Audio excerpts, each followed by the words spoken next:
नमस्कार दोस्तों, आज हम लोग NCERT new NCERT class 7 history जो एक्सरसाइज 6 है। टॉपिक है नगर, व्यापारी और शिल्पीजन, जिसको आज हम लोग अच्छे से रीडिंग लगाएंगे, इसके प्रश्न को भी करेंगे और इम्पोर्टेंट लाइन को अंडरलाइन करके पढ़ते हुए चलते हैं। चलिए शुरू करते हैं। एक मध्ययुगीन नगर की यात्रा पर आया कोई यात्री उस नगर के बारे में कैसी आकांक्षाएं रखता होगा। इस बात पर निर्भर करता है कि वह नगर किस प्रकार का था। क्या वह एक मंदिर नगर था, या एक प्रशासनिक केंद्र, या एक वाणिज्यिक शहर, एक पत्तन नगर अथवा किसी अन्य प्रकार का शहर था। वस्तुतः कोई नगर तो एक साथ अनेक प्रकार के थे। वे प्रशासनिक नगर तथा मंदिर नगर होने के साथ साथ वाणिज्यिक कार्यकलापों और शिल्प उत्पादन के केंद्र भी थे। चलिए ये मानचित्र फर्स्ट पहले देखते हुए चलेंगे। मध्य और दक्षिण भारत में व्यापार और शिल्पकारी उत्पादन के कुछ प्रमुख केंद्र। कहाँ पे शिल्पकारी होता था? इधर है सूरत में, हम्पी में, मछलीपट्टनम में, ये सब जगह पे सारा चीज़ था। प्रशासनिक केंद्र के बारे में थोड़ा सा देखते हैं कि प्रशासनिक केंद्र क्या होता है। प्रशासनिक केंद्र अध्याय 2 में आपने चोल वंश के बारे में पढ़ा। आइए हम अपनी कल्पना के घोड़े पर सवार होकर चोल राजाओं की राजधानी तंजावुर, जैसा कि वह 1000 वर्ष पहले था, की यात्रा पर चलें। कहाँ बोल रहे हैं, किन के बारे में जानकारी करने के लिए? चोल वंश की तंजावुर राजधानी का। वर्ष में 12 महीने बहने वाली कावेरी नदी इस सुंदर नगर के पास बहती है। राजा राजराज चोल द्वारा निर्मित राजराजेश्वर मंदिर की घंटियां बजती हुई सुनाई देती है। लोग नगर के वस्तुकार कुंजरमलन राजराज पेरुथच्चन की वास्तुकला की प्रशंसा करते हुए नहीं थकते। हमें वास्तुकार का नाम इसलिए पता है कि क्योंकि उसने गर्व से अपना नाम को मंदिर की दीवार पर उत्कीर्ण किया। मंदिर के भीतर एक विशाल शिवलिंग स्थापित है। इस मंदिर के अलावा नगर में अनेक राजमहल हैं, जिनमें कई मंडप बने हुए हैं। राजा लोग इन मंडपों में अलग दरबार लगाते हैं। यही से वह अपने अधीनस्थों के लिए आदेश जारी करते हैं। नगर में सैन्य शिविर भी बने हैं। नगर उन बाजारों की हलचल से भरा हुआ है जहां अनाज, मसालों, कपड़ों और आभूषणों की बिक्री हो रही है। नगर के लिए जल की आपूर्ति कुओं और तालाबों से होती है। तंजावुर और उसके निकटवर्ती नगर उरेयूर के सालिये बुनकर मंदिर के उत्सव के लिए झंडे और झंडियां बनाने के लिए कपड़ा, राजा और अभिजात वर्ग के लिए बढ़िया सूती वस्त्र और जनसाधारण के लिए मोटा सूती वस्त्र तैयार कर रहे हैं। यहाँ से कुछ दूरी पर स्वामी मलई में स्थापित अथवा मूर्तिकार उत्तम कांस्य मूर्ति तथा लंबे सुंदर घंटा धातु के दीप बना रहे हैं।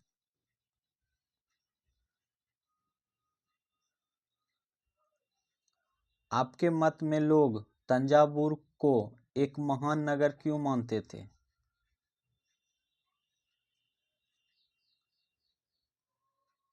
तंजावुर को नगर क्यों मानते थे? क्योंकि वहाँ मंदिर वगैरह अच्छा था, सब कुछ दर्शनीय थे।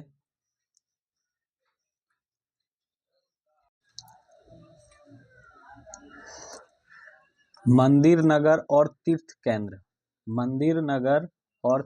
तीर्थ केंद्र। तंजावुर एक मंदिर नगर का भी उदाहरण है।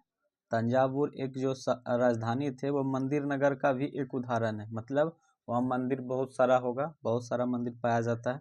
मंदिर नगर नगरीकरण नगरीकरण का एक अत्यंत महत्वपूर्ण प्रतिरूप प्रस्तुत करते हैं।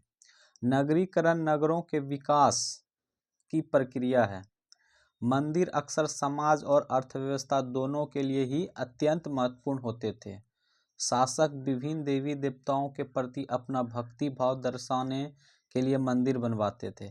वे मंदिरों को भूमि एवं धन अनुदान में देते थे, जिनकी आज धार्मिक अनुष्ठान विधि विधान से संपन्न किए जाते थे। तीर्थयात्रियों तथा पुरोहित पंडितों को भोजन कराया जाता था और पर्वोत्सव मनाए जाते थे। मंदिर के दर्शनार्थी भी दान दक्षिणा दिया करते थे। मतलब जो पूजा करने आते थे वो कुछ न कुछ दान दिया करते थे। चलिए, कांसा, घंटा धातु और लुप्तमोम तकनीक, इसको देखते हैं। क्या है? कांसा, घंटा धातु और लुप्तमोम तकनीक क्या होता है जानते हैं। कांसा एक मिश्र धातु होती है जो तांबे और रांगे मतलब टीन, रांगे मतलब टीन होता है, तांबे और रांगे के मेल से बनती है। कांसा क्या चीज से बनता है? तो यहाँ भी प्रश्न बनता है। तांबा और रांगे मतलब तांबा और टीन से बनता है। घंटा धातु में रांगे का अनुपात किसी भी अन्य किस्म के कांसे से अधिक होता है। यह घंटे जैसी ध्वनि उत्पन्न करती है। कैसा ध्वनि उत्पन्न करती है? जब घंटी बजता है तो घंटे जैसा ध्वनि उत्पन्न करती है। चलिए, चोलकालीन कांस्य मूर्तियां, अध्याय 2 देखें। चोलकालीन कांस्य मूर्तियां लुप्तमोम तकनीक से बनाई जाती है। जो चोलकालीन का मूर्ति था, कांस्य मूर्ति, उसको कौन सा तकनीक से बनाए जाते थे? तो लुप्तमोम तकनीक से बनाए जाते थे। इस प्रविधि के अंतर्गत सर्वप्रथम मोम की एक प्रतिमा बनाई जाती थी। इससे चिकनी मिट्टी से पूरी तरह लेप कर सूखने के लिए छोड़ दिया जाता था।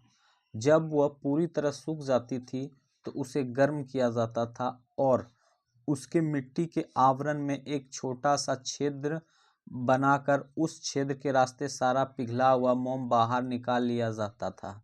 फिर चिकनी मिट्टी के खाली सांचे में उसी छेद के रास्ते पिघली हुई धातु भर दी जाती थी।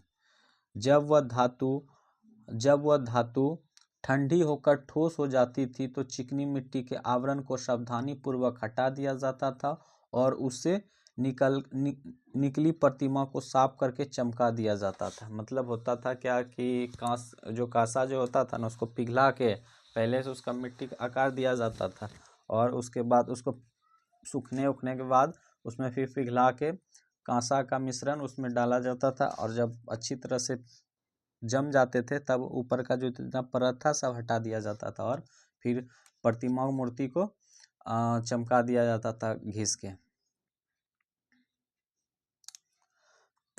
यही है कांस्य मूर्ति। चलिए, इसको भी देख लेते हैं पहले क्या कह रहा है ये चित्र 1। कांस्य मूर्ति जिसमें कृष्णा को नाग राक्षस कालिया को काबू करते दिखाया गया था। वो समुद्र में नाग राक्षस जो कालिया था ना, उन्हीं को बस में करने के लिए जो ये मूर्ति दिखाया गया है कृष्ण भगवान का।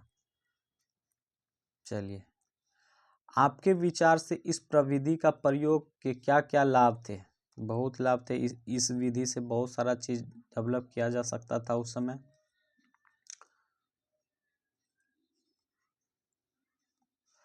मंदिर के कर्ता धर्ता मंदिर के धन का व्यवहार एवं साहूकारी में लगाते थे। सने समय के साथ बड़ी संख्या में पुरोहित, पुजारी, कामगार, शिल्पी, व्यापारी आदि मंदिर तथा उसके दर्शनार्थियों एवं तीर्थयात्रियों की आवश्यकताओं को पूरा करने के लिए मंदिर के आसपास बसते हुए इस प्रकार मंदिर नगरों का विकास हुआ। इस रीति से मंदिर के चारों ओर अनेक नगरों का आविर्भाव हुआ। जैसे मध्य प्रदेश में भिल्लस्वामिन मतलब भिलसा या विदिशा, और गुजरात में सोमनाथ, कुछ अन्य महत्वपूर्ण मंदिर नगर तमिलनाडु में कांचीपुरम का मंदिर तथा मदुरई और आंध्र प्रदेश में तिरुपति है। वहाँ पे चारों तरफ तीर्थ स्थल के रूप में एक नगर बसाया गया है। तीर्थ स्थल भी धीरे धीरे नगरों के रूप में विकास हो गए। वृंदावन उत्तर प्रदेश और तिरुवनमलई तमिलनाडु ऐसे नगर के दो उदाहरण है। अजमेर में राजस्थान, अजमेर जो है वो भी तीर्थ स्थल के रूप में जाना जाता है, जो कि राजस्थान में 12वीं शताब्दी के चौहान राजाओं की राजधानी था और आगे चलकर मुगलों के शासन में वह सूबा मुख्यालय बन गया। यह नगर धार्मिक अस्तित्व का एक उत्कृष्ट उदाहरण प्रस्तुत करता है। सुप्रसिद्ध सूफी संत ख्वाजा मुइनुद्दीन चिश्ती, सुप्रसिद्ध सूफी संत ख्वाजा मुइनुद्दीन चिश्ती अध्याय 8 भी देखें। यहाँ 12वीं शताब्दी में बस गए थे और उनके दर्शनार्थी और श्रद्धालु सभी पंथों मतों के हुआ करते थे। अजमेर के पास ही पुष्कर सरोवर है, जहाँ प्राचीन काल से ही तीर्थयात्री आते रहे हैं। कहाँ? तो पुष्कर सरोवर। अपने जिले के नगरों की सूची बनाएं और उनका प्रशासनिक केंद्रों, मंदिर, नगरों, तीर्थ केंद्रों के रूप में वर्गीकरण करें। मतलब आपके नगर में जितने मंदिर है, प्रशासनिक केंद्र है, तीर्थ स्थल है, सबके बारे में अपना एक नोट करें। चित्र 2 ये भी देख लीजिए क्या है। चित्र 2 क्या है? तो नगर का एक बाजार, एक मार्केट है। कैसा है नगर? जैसे कि नगर में जैसे कोई शहर ले लेते हैं, उसका मार्केट कैसा होता है, भीड़ भड़का, ये दिखा रहे हैं। चलिए अब इसको यहाँ से पढ़ते हैं। छोटे नगरों का संजाल।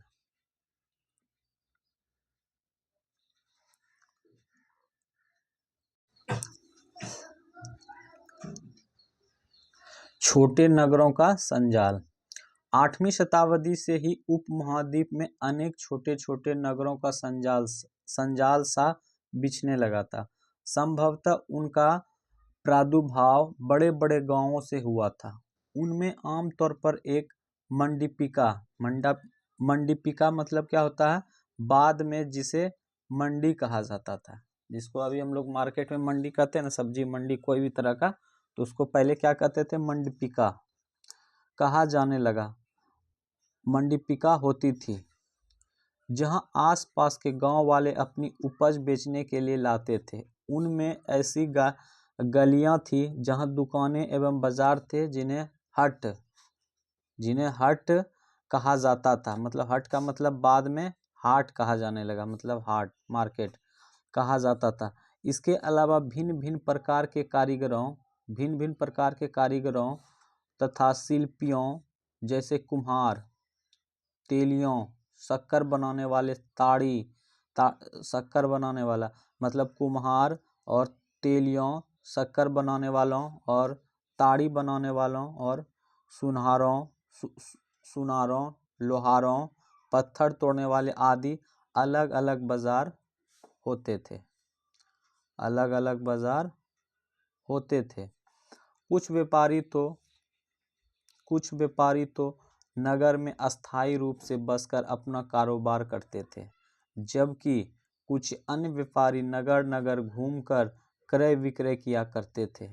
आसपास और दूर दराज के व्यापारी इन नगरों में स्थानीय उपज खरीदने और दूरवर्ती स्थानों के उत्पाद जैसे घोड़े, नमक, कपूर, केसर, पान सुपारी और काली मिर्च जैसे मसाले बेचने के लिए आते थे। जो मेन चीज थे ना, उसको बेचने के लिए वो लोग आते थे।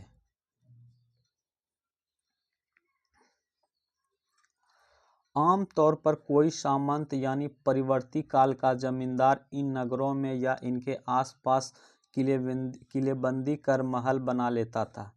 ऐसे सामंत व्यापारियों, शिल्पकारों तथा उनके व्यापार का वस्तुओं पर वे वस्तुओं पर टैक्स मतलब कर लगाते थे और कभी कभी इन करों को संग्रह अधिकार उन स्थानीय मंदिरों को प्रदान कर देते थे। मतलब जितना उस मार्केट मंडी से हट से टैक्स जो मिलता था ना, वो सारा मंदिरों के नाम प्रदान कर देते थे।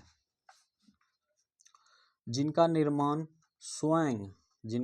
स्वयं उनके द्वारा या धनाढ्य व्यापारियों द्वारा करवाया गया होता था। ऐसे अधिकारों का उल्लेख अभिलेखों में किया गया है जो आज भी पाए जाते हैं।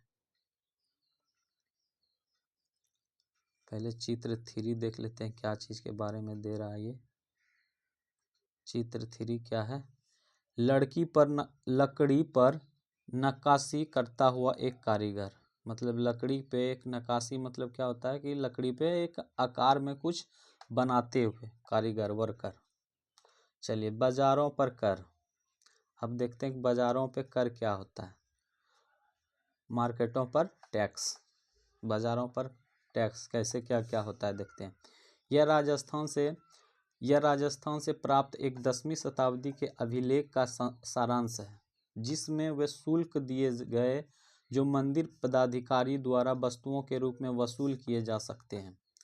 शक्कर और गुड़, रंग, धागा, रुई, नारियल, नमक, सुपारी, मक्खन, तिल के तेल पर और कपड़े पर कर लगाए जाते थे। इतना चीज पे क्या करते थे? वहाँ के प्रशासनिक राजा जो थे वो टैक्स लगाते थे ये सारा सामान पे।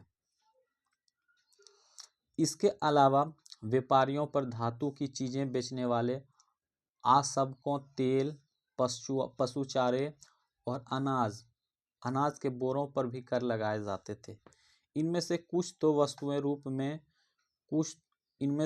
कर तो वस्तु के ही रूप में और कुछ अन्य नकद के रूप में वसूले जाते थे। मतलब ये जो टैक्स होता था, जो टैक्स देना पड़ता था कर, जिस वस्तु पे कर लगाता था वो तो ये तो वस्तु भी दे सकते थे और कुछ नगद रुपया पैसा भी दे सकते थे।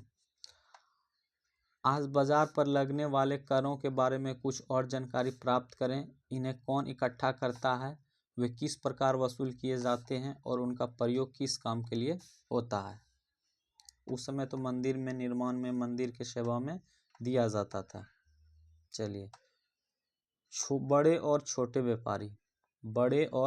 व्यापारी इसके बारे में पढ़ते हैं। व्यापारी कई प्रकार के हुआ करते थे। उनमें बंजारे लोग, देखिए अध्याय 7, बंजारे लोग भी शामिल थे।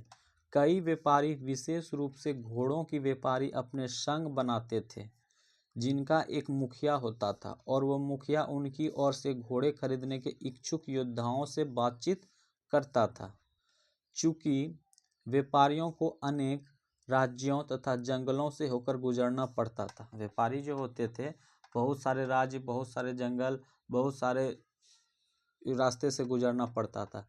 इसलिए वे आमतौर पर काफिले बनाकर एक साथ यात्रा करते थे। काफिले मतलब बहुत सारे लोग मिलकर एक साथ चलते थे, कहीं भी कोई तरह का लूटपाट नहीं हो और साथ में सब कोई रहेंगे तो कोई तरह का डर भय मन में भी नहीं रहेगा। और अपने हितों की रक्षा के लिए व्यापार संघ बनाते थे। व्यापार संघ को क्या कहते हैं?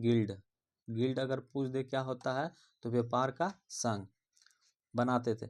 दक्षिण भारत में 8वीं शताब्दी और परवर्ती काल में अनेक एक संघ थे। उनमें सबसे प्रसिद्ध मणिग्रामम और नानादेशी थे। 18वीं शताब्दी के काल में उनमें सबसे प्रसिद्ध उनमें से एक संघ थे। कौन से थे? मणिग्रामम और नानादेशी, ये एक संघ थे। ये व्यापार संघ प्रायद्वीप के भीतर और दक्षिणी पूर्व एशिया तथा चीन के साथ भी दूर दूर तक व्यापार करते थे। इनके अलावा चेट्टियार और मरवाड़ी ओसवाल जैसे समुदाय भी थे, जो आगे चलकर देश के प्रधान व्यापारी समूह बन गए। गुजराती व्यापारियों में हिंदू बनिया और मुस्लिम बोहरा दोनों समुदाय शामिल थे। वे दूर दूर तक लाल सागर के बंदरगाहों व फारस की खाड़ी पूर्वी अफ्रीका, दक्षिण पूर्व एशिया तथा चीन से व्यापार करते थे। वे इन पत्तनों में कपड़े और मसाले बेचते थे और बदले में अफ्रीका से सेना और हाथी दांतों एवं दक्षिण पूर्व एशिया और चीन में मसाले, टीन, मिट्टी के नीले बर्तन और चांदी लाते थे। पश्चिमी तट के नगरों में अरबी, फारसी, चीनी, यहूदी और सीरियाई ईसाई बस गए थे।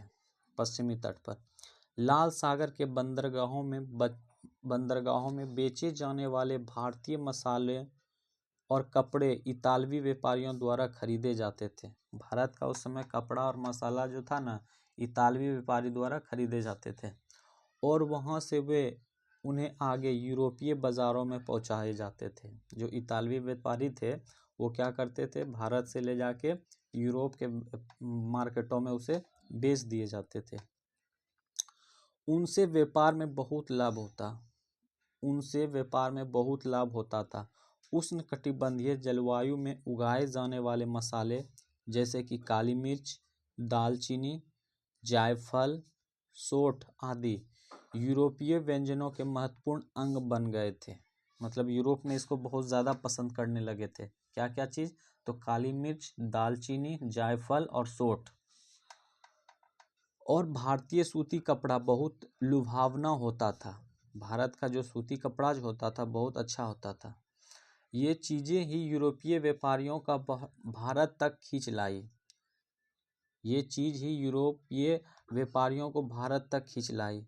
समय के साथ साथ व्यापार और नगरों के रूप में किस प्रकार बदला, इसके बारे में हम शीघ्र आगे पढ़ेंगे। चलिए इसको भी देख लेते हैं। यहाँ पे क्या है थोड़ा सा, जैसा कि आप समझ सकते हैं कि इस काल के दौरान लोगों तथा माल का आना जाना लगा ही रहता था। आपके विचार से इस आवाजाही का नगरों तथा गांवों के जनजीवन पर क्या प्रभाव पड़ा होगा? नगरों में रहने वाले कारीगरों की सूची बनाएं।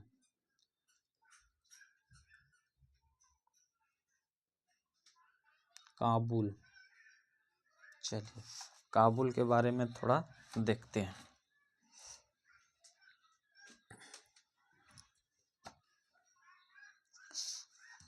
काबुल अपने पहाड़ी और विषम भूदृश्य के साथ 16वीं शताब्दी से राजनीतिक और वाणिज्यिक दृष्टि से महत्वपूर्ण बन गया। काबुल और कंधार प्रसिद्ध रेशम मार्ग से जुड़े हुए थे। काबुल और कंधार जो था वो क्या चीज़ से थे प्रसिद्ध? सुप्रसिद्ध थे तो रेशम मार्ग के लिए। साथ ही घोड़े का व्यापार भी मुख्य रूप से इसी मार्ग से होता था। किसका और होता था? तो घोड़े का व्यापार। 17वीं शताब्दी में हीरों के एक सौदागर जो बेप्टिस्टे टेर्विनियर ने अनुमान लगाया था कि काबुल में घोड़ों का व्यापार प्रतिवर्ष 30,000 रुपये का होता था। 30,000 रुपये का होता था। सोचिए उस समय 30,000 बहुत होता था, जो उन दिनों में एक बड़ी भारी रकम समझी जाती थी। 30,000 उस समय समझिए 30 करोड़ के बराबर है अभी।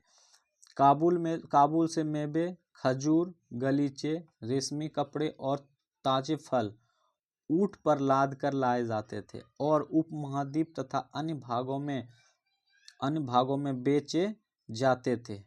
उनके अलावा गुलाम भी बिक्री के लिए लाए जाते थे। मतलब गुलाम मतलब दास भी उस समय बिक्री होता था कि इस गुलाम को इतना पैसा दीजिए और अपने घर में इसको रखिए, इनसे काम करवाइए। चलिए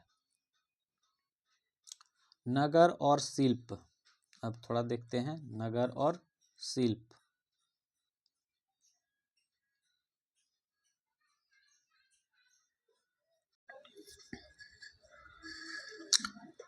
नगर और शिल्प। बीदर के शिल्पकार तांबे तथा चांदी में जड़ाई के काम करने के लिए इतने अधिक प्रसिद्ध थे कि इस शिल्प का नाम ही बिदरी पड़ गया। पंचाल अर्थात विश्वकर्मा समुदाय, जिसमें सुनार, कसेरे, लोहार, राजमिस्त्री और बढ़ई शामिल थे। मंदिरों के निर्माण के लिए आवश्यक थे। इसके अलावा वे राजमहलों, बड़े बड़े भवनों, तालाबों और जलाशयों के निर्माण में भी अपनी महत्वपूर्ण भूमिका अदा करते थे। इस प्रकार सालियार या के कोलार जैसे बुनकर भी समृद्धिशाली समुदाय बन गए थे और वे मंदिरों को भारी दान दक्षिणा दिया करते थे। वस्त्र निर्माण से संबंधित कुछ अन्य कार्य जैसे कपास को साफ करना, कातना और रंगना भी स्वतंत्र व्यवस्था बन गए थे, जिनके लिए विशेष विशेष विशेषज्ञता की आवश्यकता होती थी।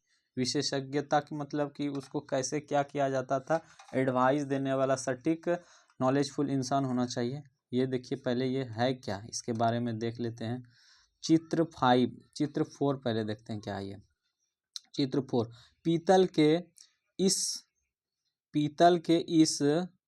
पीतल के इस मोमबत्ती दान पर काला आवरण। ये मोमबत्ती का पीतल दान है, मतलब इसमें मोम कैंडल को रख दिया जाता था और ये अपना ऊपर का कार्य होता था।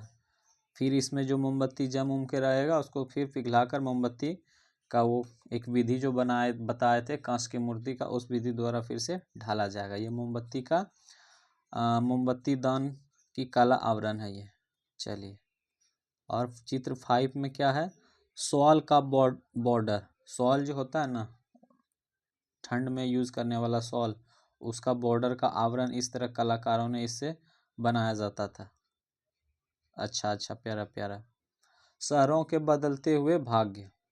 अब देखते हैं शहरों के बदले भाग कैसे थे, कैसा भाग उसका बदला शहर का। शहरों के बदलते हुए भाग्य। कई शताब्दियों के लंबे समय में अहमदाबाद, गुजरात, अहमदाबाद कहाँ है, गुजरात में, तो अहमदाबाद जैसे कुछ नगर बड़े व्यापारियों को केंद्र के रूप में विकसित हो गए। अहमदाबाद क्या हो गया, तो बड़े नगर और बड़े व्यापारियों का केंद्र के रूप में विकसित हो गए। लेकिन तंजावुर जैसे कुछ अन्य नगर पहले की अपेक्षा विस्तार तथा महत्व की दृष्टि से सिकुड़ गए, मतलब और छोटा हो गया। इसी काल में पश्चिम बंगाल में भागीरथी नदी के तट पर स्थित मुर्शिदाबाद रेशमी वस्त्रों के प्रमुख केंद्र के रूप में उभरा था। मतलब पश्चिम बंगाल में जो भागीरथी नदी है उसके तट पर, उसके बगल में स्थित मुर्शिदाबाद शहर है, वो रेशमी वस्त्रों के लिए प्रमुख केंद्र के रूप में उभरा। मतलब वहाँ बहुत सारा रेशम मार्ग में प्रोडक्शन भी होने लगा और आयात निर्यात सब होने लगा। वहाँ 1704 में बंगाल की राजधानी बन गया, लेकिन इसी शताब्दी के दौरान उसका सितारा डूब गया। जब 1704 में उसको राजधानी बना गया था मुर्शिदाबाद को, उसके बाद क्या हुआ, उसका सितारा डूब गया, क्योंकि वहाँ के बुनकर इंग्लैंड की मिलों से बनकर आए सस्ते कपड़े के साथ प्रतियोगिता में टिक ना सके। मतलब वहाँ जो लोकल भारतीय बुनकर थे और विदेश से जो आता था माल सस्ता में बना हुआ, उसी तरह उसके सामने ये टिक नहीं सके।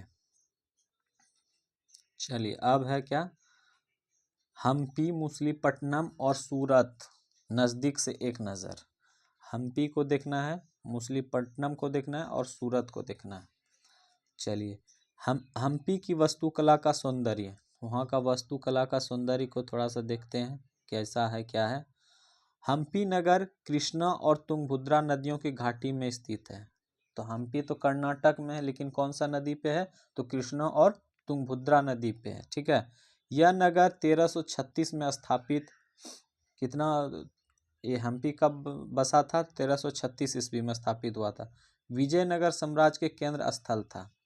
हम्पी के शानदार खंडहरों से पता चलता है कि उस शहर के किलेबंदी उच्च कोटि की थी। मतलब चारों तरफ का किलाबंदी जो होता है अच्छा क्वालिटी का था और अच्छा था।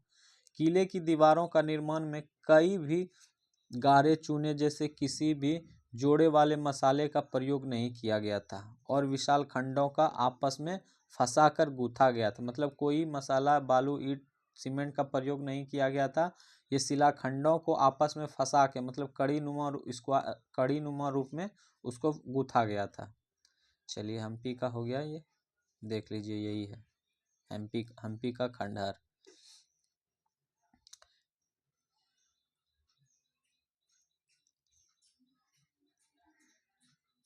हाँ देखिए क्या है ये, चित्र नंबर 6। हम्पी के अहाते की टूटी हुई दीवारों से बुर्ज का दृश्य। देखिए टूटी हुई दीवार है, ये टूटी हुई दीवार है और अंदर से ये जो दिख रहा है बुर्ज। चलिए अब एक किलाबंदी नगर को पहले देख लेते हैं, उसके बाद बगल वाला को पढ़ेंगे। एक किला बंद नगर क्या है, एक किला बंद नगर। एक पुर्तगाली यात्री डोमिंगो पेज ने 16वीं शताब्दी में हम्पी नगर का वर्णन इस प्रकार किया। मतलब एक पुर्तगाली यात्री थे डोमिंगो पेज, वो पुर्तगाली के बारे में कुछ बताया गया, चलिए उसको थोड़ा सा पढ़ते हैं। गोवा से आने वाले लोग जिस प्रवेश द्वार से गुजरते हैं, उस द्वार के भीतर राजा ने एक अत्यंत सुदृढ़ प्राचीर बद्ध नगर बसा रखा है, जो दीवारों और बुर्जों से सुरक्षित है। ये दीवारें अन्य नगरों के दीवारों जैसे नहीं हैं, बल्कि बहुत मजबूत राजगिरी ऐसा नमूना है जो अन्य भागों में बहुत कम देखने को मिलेगा। उसके भीतर उसी रीति से बनाए गए भवनों का अत्यंत सुंदर कतारें हैं, जिनकी छतें सपाट चपटी है। आपके विचार से यही नगर किलेबंद क्यों था? चलिए इसको भी थोड़ा सा देखते हुए चलते हैं कि ये क्या है। अपने शासनकाल में विजयनगर के शासकों ने जलाशयों एवं नहरों के निर्माण में काफ़ी रुचि ली।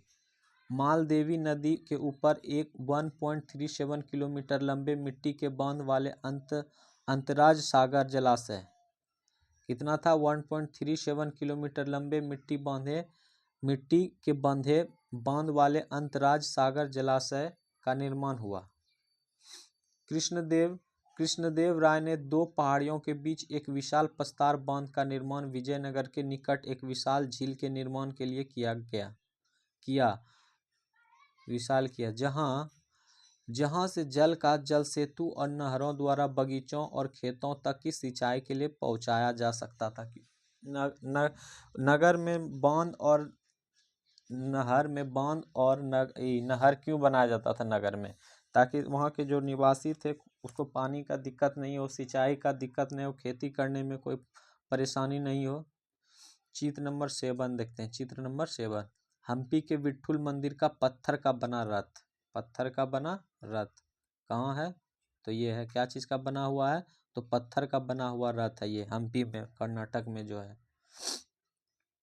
चलिए अब इसको पढ़ते हैं यहाँ से।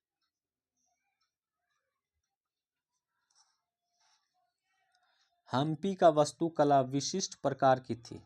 हम्पी का जो वास्तुकला थी वह विशिष्ट प्रकार की थी। वहाँ के शाही भवनों में भव्य मेहराब और गुंबद थे। वहाँ स्तंभों वाली कई विशाल कक्ष थे, जिनमें मूर्तियों को रखने के लिए आले बने हुए थे। आले मतलब एक आकार के रूप में शेप ढाला गया वहाँ पे रखने का, कि ये मूर्ति यहाँ पे रखा जाएगा। वह सुनिश्चित बाग बगीचे भी थे, जिनमें कमल और टोडों की आकृति वाले मूर्तिकला के नमूने थे। 15वीं-16वीं शताब्दी के अपने समृद्धि काल में हम्पी कई वाणिज्यिक और सांस्कृतिक गतिविधियों से गुंजायमान रहता था। उन दिनों हम्पी के बाजारों में मुस्लिम सौदागरों, चेट्टियों और पुर्तगालियों जैसे यूरोपीय व्यापारी के एजेंडा का जमघाट लगा रहता था। मंदिर सांस्कृतिक गतिविधियों के केंद्र होते थे और देवी दासियों विरूपाक्ष मतलब शिव मंदिर के अनेक स्तंभ वाले विशाल कक्षों में देव प्रतिमा, राजा तथा प्रजाजनों के समक्ष नृत्य किया करती थी। महानवमी पर्व, जो आज दक्षिण में नवरात्रि पर्व कहलाता था,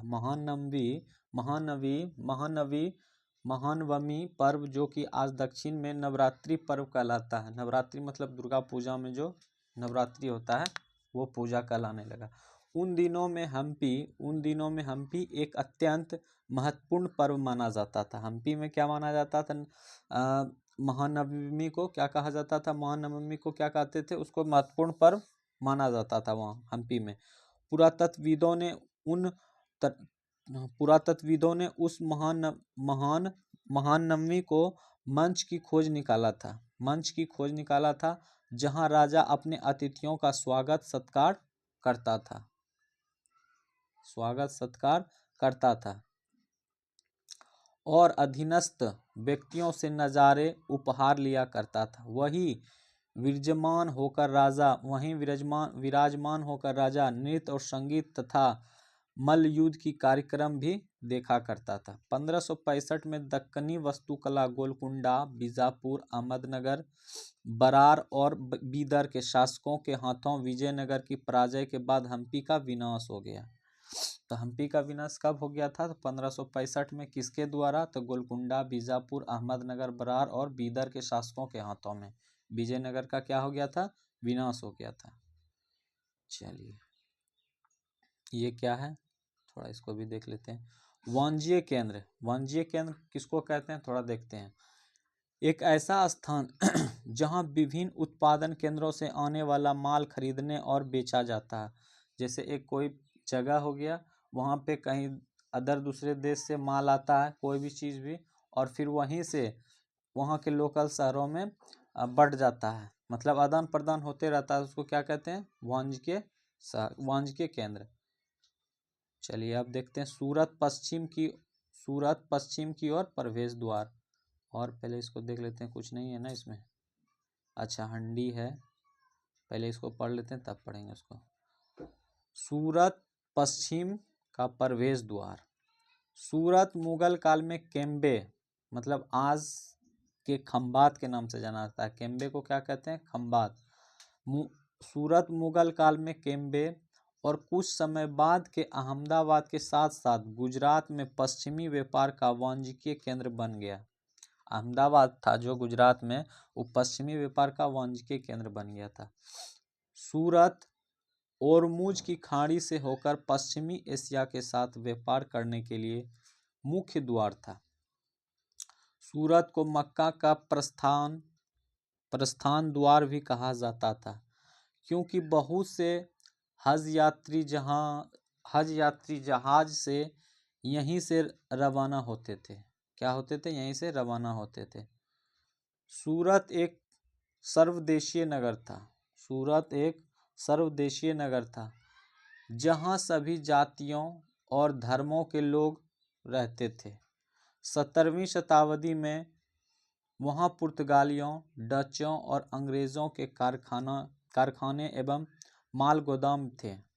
अंग्रेजों इतिहासकार ओविंगटन ने 1689 में सूरत बंदरगाह का वर्णन करते हुए लिखा है कि किसी भी एक वक्त पर भिन्न भिन्न देशों के औसतन 100 जहाज इस बंदरगाह पर लंगर डाले खड़े देखे जा सकते थे।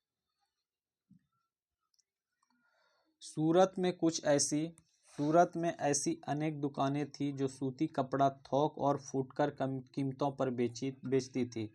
सूरत के वस्त्र अपने सुनहरे गोटा किनारियों, मतलब जरी जो कहते हैं, जिसको किनारियों कहते हैं, के लिए प्रसिद्ध थे और उनके लिए पश्चिम एशिया, अफ्रीका और यूरोप में बाजार उपलब्ध थे। राज्य ने विश्व के सभी भागों से नगर में आने वाले लोगों की आवश्यकताओं को पूरा करने के लिए अनेक विश्राम गृह बना रखे थे। मतलब जो देश विदेश से जो लोग आते थे मार्केटिंग करने के लिए व्यापारी के रूप में, तो उसके लिए वहाँ के जो लोग थे वो विश्राम गृह भी बना रखे थे। वहाँ भव्य भवन और असंख्यक मनोरंजक स्थल थे, मतलब अच्छा भवन थे और मनोरंजन स्थल भी बनाए रखे थे। सूरत में काठियावाड़ी सेठों तथा महाजनों की बड़ी संख्या साहूकारी कंपनियां थी।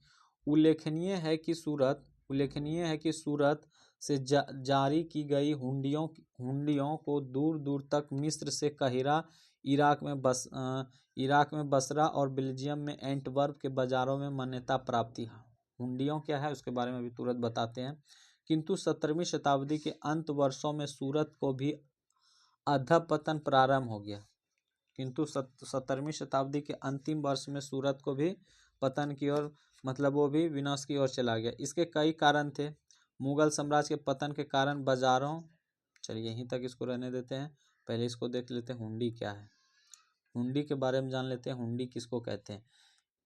एक ऐसा दस्तावेज जिसमें एक व्यक्ति द्वारा जमा कराई गई रकम दर्ज होती थी, हुंडी को कहीं अन्यत्र प्रस्तुत करके जमा की गई राशियों से प्राप्त की जा सकती थी। मतलब मान लीजिए एक तरफ का क्या है, डीडी है, डिमांड ड्राफ्ट। अगर उसमें हम जैसे कोई कॉलेज में एडमिशन लेते हैं तो क्या करते हैं, जितना एडमिशन का फ़ी है उतना का हम लोग डीडी देते हैं उस कॉलेज के नाम से। वो कॉलेज फिर क्या करते हैं, डीडी से वो अपना पैसा इकट्ठा कर लेते हैं। तो हुंडी भी एक तरह का उसी तरह था।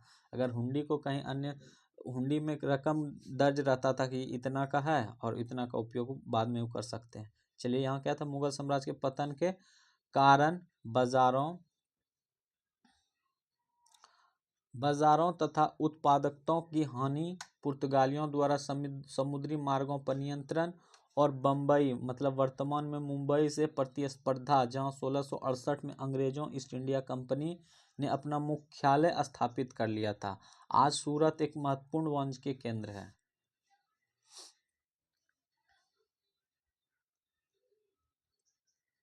चलिए, अब है जोखिम भरा दौर मछलीपट्टनम। जोखिम भरा दौर मछलीपट्टनम के लिए चुनौती। मछलीपट्टनम में बहुत सारा उस समय दिक्कत का सामना करना पड़ गया था, उसके बारे में थोड़ा सा अब देखते हैं क्या है।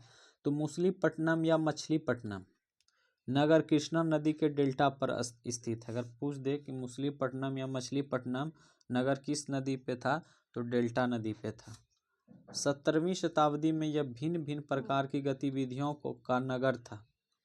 हॉलैंड और इंग्लैंड दोनों देशों की ईस्ट इंडिया कंपनियों ने मछलीपट्टनम पर नियंत्रण प्राप्त करने का प्रयत्न किया। कौन कौन? तो हॉलैंड और इंग्लैंड दोनों ने, क्योंकि तब तक वह आंध्र तट का सबसे महत्वपूर्ण पतन बन गया था। मछलीपट्टनम का किला हॉलैंड वासियों ने बनाया था। मछलीपट्टनम में जो किला था किसने बनाया था? तो हॉलैंड वासियों ने बनाया था। चलिए, इस मछुआरों का एक गरीब नगर, इसको भी देख लेते हैं। अंग्रेज ईस्ट इंडिया कंपनी के एक गुमास्ते विलियम मैथवर्ल्ड ने 1620 ईस्वी में इन शब्दों में मछलीपट्टनम का वर्णन किया। किसमें? तो गुमास्ते क्या है इसके बारे में बता रहे हैं। यह गोलकुंडा का मुख्य पतन है, जहां परम पूज्य ईस्ट इंडिया कंपनी अपना एजेंट रखती है। यह एक छोटा नगर है पर घना बसा हुआ है, बिना किसी चार दीवारी के और खराब तरीके से बना हुआ। न ही यह अच्छी जगह स्थित है।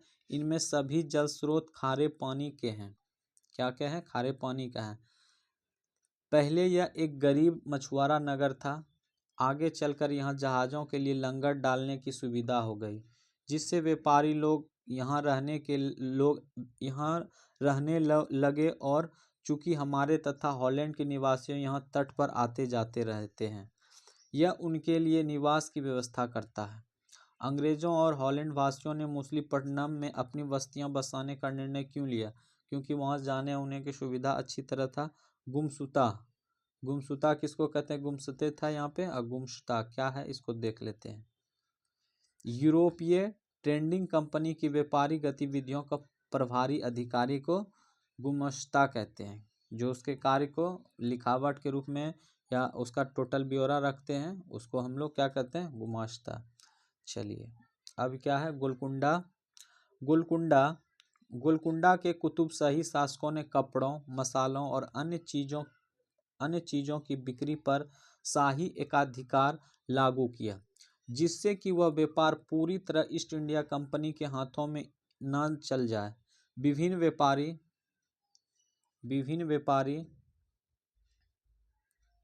समूह गोलकुंडा के कुलीन वर्गों में फारसी सौदागरों, तेलुगु कम्युनिटी, चेट्टियार और यूरोपीय व्यापारियों ने नगर को घनी आबादी वाला समृद्धशाली बना दिया।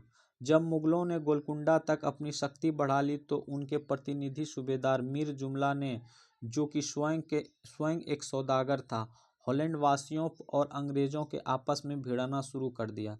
1686 से 87 में मुगल बादशाह औरंगजेब ने गोलकुंडा को मुगल साम्राज्य में मिला लिया था। औरंगजेब ने कब मिला लिया था? 1686 और 87 ईस्वी में मुगल बादशाह औरंगजेब ने गोलकुंडा को अपने मुगल साम्राज्य में मिला लिया। अब यूरोपीय कंपनी के सामने अन्य विकल्प ढूंढने की समस्या आ खड़ी हुई। कंपनी की नई नीति के अंतर्गत केवल इतना ही पर्याप्त नहीं था कि पतन भीतरी प्रदेश के उत्पादन केंद्रों के साथ संबंध बनाए रखे, बल्कि इस बात की आवश्यकता महसूस की गई कि कंपनी के नए केंद्र एक साथ राजनीतिक, प्रशासनिक तथा वाणिज्यिक भूमिकाएं भी अदा करें। जब कंपनी के व्यापारी बम्बई वर्तमान में मुंबई, कलकत्ता वर्तमान में कोलकाता और मद्रास वर्तमान में चेन्नई चले गए, तब मछलीपट्टनम अपने व्यापार और समृद्धि दोनों ही खो बैठा और 18वीं शताब्दी के दौरान उसका अधपतन हो गया और आज वह एक छोटे जीर्ण शीर्ण नगर से अधिक कुछ नहीं है।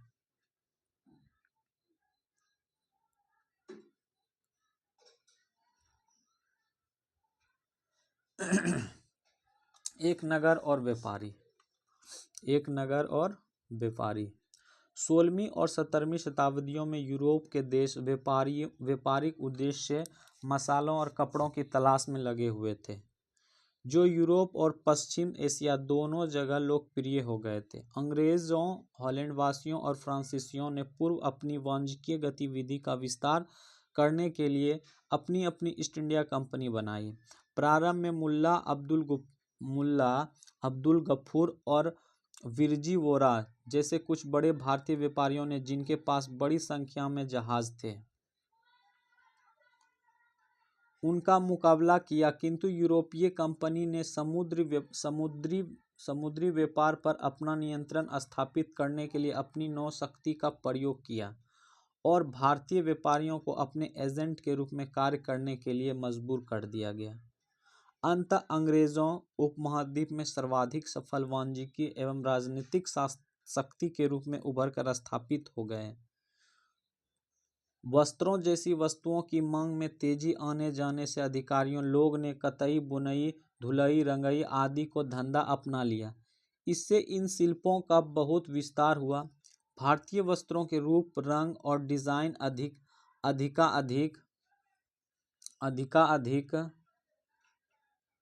अधिकाधिक परिष्कृत हो गए, किंतु इस काल में शिल्पकारों की स्वतंत्रता घटने लगी।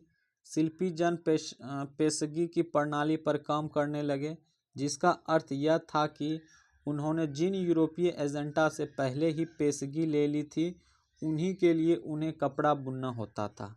अब बुनकरों को अपना कपड़ा या बुनाई के नमूने बेचने की स्वतंत्रता नहीं थी, क्योंकि वो दूसरे खंड में काम करने लगे थे ना, तो वो सैंपल भी नहीं दिखा सकते थे, नहीं अपना माल वो किसी को बेच सकते थे।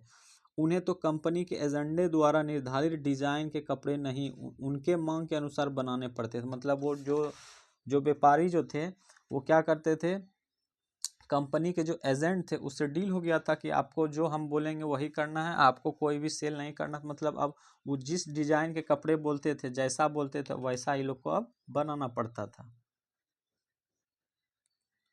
चलिए, 18वीं शताब्दी में बम्बई, कोलकाता और मद्रास नगरों का उदय हुआ, जो आज प्रमुख महानगर है। मुंबई को महाराष्ट्र का, बम्बई को मुंबई, कोलकाता को कोलकाता और मद्रास को चेन्नई के नाम से भी वर्तमान में जानते हैं, जो कि प्रमुख महानगर का उदय बना। शिल्प और वाणिज्य में बड़े परिवर्तन आए जब बुनकर जैसे कारीगर तथा सौदागर यूरोपीय कंपनियों द्वारा इन नगरों में स्थापित ब्लैक टाउन्स में स्थानांतरित हो गए। ब्लैक यानी देसी व्यापारियों और शिल्पकारों को इन ब्लैक टाउन्स में सीमित कर दिया गया, जबकि गोरे शासकों ने मद्रास में फोर्ट सेंट जॉर्ज और कलकत्ता में फोर्ट सेंट विलियम की शानदार कोठियों में अपना आवास बनाए। 18वीं शताब्दी में शिल्पकलाओं तथा वाणिज्य की कहानी हमने अगले वर्ष पढ़ेंगे। ये चित्र क्या चीज का है देख लेते हैं। ये चित्र नंबर 8 है। प्रारंभिक 19वीं शताब्दी में बम्बई का एक सड़क देख लीजिए। बम्बई का मार्केट सड़क कैसा है, अच्छा है, सब कुछ है, बना हुआ है उधर। चलिए वास्को डी गामा पढ़ेंगे, उसके बाद ये चैप्टर खत्म हो जाएगा। वास्को डी गामा और क्रिस्टोफर कोलंबस, ये दोनों भारत में आए थे। क्या क्या किए थे उसके बारे में पढ़ते हैं। कब आए थे, क्या किए थे। वास्को डी गामा और क्रिस्टोफर कोलंबस। 15वीं शताब्दी में यूरोपीय नाविकों द्वारा समुद्री मार्ग की खोजने के अभूतपूर्व कार्य किए गए। उनमें से अनेक नाविक भारतीय उपमहाद्वीप तक पहुँचने का मार्ग खोजने और मसाले प्राप्त करने की इच्छा से प्रेरित थे। मतलब बहुत सारे यूरोप नाविक जो थे ना, वो भारत की ओर आना चाहते थे और यहाँ के मसाला का व्यापार तक के माध्यम से व्यापार मसालों का प्राप्त करने की इच्छा रखते थे। पुर्तगाली नाविक वास्को डी गामा अटलांटिक महासागर के साथ साथ यात्रा करते हुए केप ऑफ हुड ऑफ से निकलकर हिंद महासागर को पार करके भारत पहुंचा। कहाँ से निकला था? पुर्तगाली के नाविक वास्को डी गामा अटलांटिक महासागर के साथ साथ यात्रा करते हुए केप ऑफ गुड होप से निकलकर हिंद महासागर को पार करके भारत पहुंचा। उसे अपनी पहली यात्रा का पूरा करने में 1 वर्ष से भी अधिक समय लगा। मतलब जब वो निकले अपने नाव से तो 1 साल उसको लग गया। वह 1498 में कालीकट पहुंचा और अगले वर्ष पुर्तगाली की राजधानी लिस्बन लौट गए। 1498 में कालीकट पहुंचा और उसके बाद क्या किया, वह अपने राजधानी लिस्बन लौट गए। इस समुद्री यात्रा के दौरान उसके 4 में से 2 जहाज नष्ट हो गए। मतलब वो 4 लेके आए थे, जिसमें 2 नष्ट हो गया, 2 ही बचा और 170 यात्रियों में केवल 54 ही जीवित बचे। बाप रे! मतलब 4 नाव से आए थे वो लोग, जिसमें 2 नष्ट हो गया, डूब गया, टूट गया होगा आंधी सुनामी में, और 170 यात्री था, उसमें 54 ही जीवित रहे, बाकी बात सारा मर गया। इन प्रत्यक्ष खतरों के बावजूद जो मार्ग खोले या खोजे गए वह अत्यंत लाभकारी सिद्ध हुए। मतलब इतना कष्ट करने के बाद जब वो जो यात्रा के मार्ग से जो खोजा जगह भारत, उसके लिए वो लोग को अत्यंत लाभ हुआ। और उसके बाद अंग्रेज, हॉलैंडवासी और फ्रांसीसी नाविक ने भी उसका अनुकरण करना प्रारंभ कर दिया। ये चित्र 9 है, वास्को डी गामा है यही। भारत पहुंचने के लिए समुद्री मार्गों की खोज एक अन्य सुपरिणाम निकला, जिसकी किसी को आशा नहीं थी कि एक इटाली वासी क्रिस्टोफर कोलंबस ने भारत पहुंचने का मार्ग खोजने के लिए अटलांटिक महासागर को पार करके पश्चिम की ओर यात्रा करने का निश्चय किया। उसका सोच था कि चूंकि पृथ्वी गोल है, इसलिए वह पश्चिम की ओर से भी भारत पहुंच सकता है। क्रिस्टोफर कोलंबस ने सोचा क्या कि पृथ्वी गोल है, जो कि हम भारत पश्चिम की ओर से भी प्रवेश कर सकते हैं। वह 1492 में वेस्ट इंडीज के तट पर पहुंचा और भारत पहुंचने वाला था, वो पहुंच गया कहाँ? वेस्ट इंडीज के तट पर। वेस्ट इंडीज का नाम इसी भ्रांति के कारण पड़ा, उसी के नाम पर जो मिस्टेक से वहाँ पहुंच गए तो उसी के नाम पे पड़ा। उसके पीछे स्पेन और पुर्तगाल के नाविक और विजेता भी वहां आते रहे और उनके मध्य और दक्षिणी अमेरिका के बड़े बड़े भागों को अपने कब्जे में कर लिया और अक्सर उन प्रदेशों की पहले वाली बस्तियों को नष्ट कर दिया। मतलब वहाँ से जो पहले से बसा हुआ नगर था उसको नष्ट करके अपना शासन के द्वारा नया नगर बसा दिया गया। चलिए कुछ प्रश्न कर लेते हैं, फिर से याद करें। फर्स्ट है रिक्त स्थानों की पूर्ति करें। कौन नंबर प्रश्न है? राजेश्वर मंदिर डैश में बनाया गया था। कब बनाया गया था? 1010 ईस्वी में बनाया गया है। ख नंबर देख लेते हैं। अजमेर सूफी संत डैश से संबंधित थे। क्या चीज से संबंधित थे? तो ख्वाजा मुइनुद्दीन चिश्ती से। ख्वाजा मुइनुद्दीन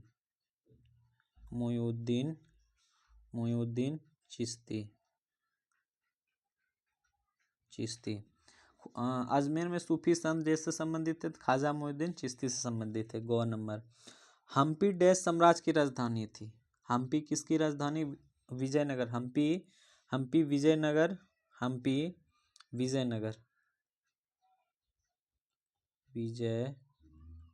हम्पी विजयनगर साम्राज्य की राजधानी थी। ठीक है। अब घ नंबर। हॉलैंड के आंध्र प्रदेश में डैश पर अपनी बस्ती बसाई। कहाँ पे बसाई?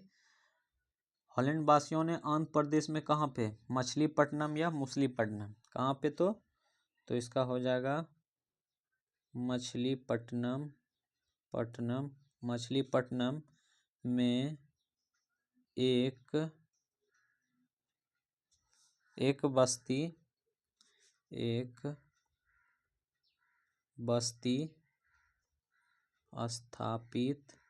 स्थापित की। हॉलैंड वासियों ने आंध्र प्रदेश में डैश पर अपनी बस्ती बसाई। कहाँ पे? तो मछलीपट्टनम या मुसलीपट्टनम। चलिए ठीक है। अब 2 नंबर प्रश्न देख लेते हैं क्या है, क्या सही क्या गलत। चलिए इसको भी देख लेते हैं। कौन नंबर क्या है? हम राजराजेश्वर मंदिर के मूर्ति स्थापित का नाम एक शिलालेख से जानते हैं। हाँ ठीक है, ये सही है, जानते हैं। चलिए ख नंबर देखते हैं क्या है।